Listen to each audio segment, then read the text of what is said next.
ভোটের আগে প্রকাশ্যে বীরভূম দুবরাজপুরের তৃণমূলের অন্তর্দ্বন্দ্ব।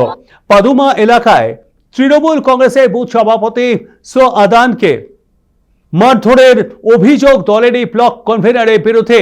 অভিযোগের তীর দুবরাজপুর ব্লক কনভেনার তরুণ গড়াইয়ের দিকে। এই ঘটনাকে কেন্দ্র করে উত্তাল হয়ে ওঠে দুবরাজপুর পানাগড় জাতীয় সড়ক। জয়দেবপুরের কাছ থেকে পথ অবরোধ শুরু করেন স্থানীয় বাসিন্দারা।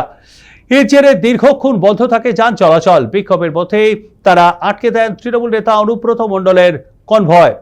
বিক্ষোভকারীদের দাবি, অভিযুক্ত ব্লক কনভেনার তরুণ গড়াইকে অবিলম্বে পদ থেকে সরাতে হবে। সেই দাবির লিখিত প্রতিলিপিও অনুব্রত মণ্ডলের হাতে তুলে দেন তারা। ঘটনাকে ঘিরে এলাকায় চরম রাজনৈতিক উত্তেজনা। যদিও অভিযোগ নিয়ে এখনো পর্যন্ত অভিযুক্ত কনভেনার বা শাসক দল তৃণমূল কংগ্রেসের তরফে কোনো আনুষ্ঠানিক প্রতিক্রিয়া মেলেনি।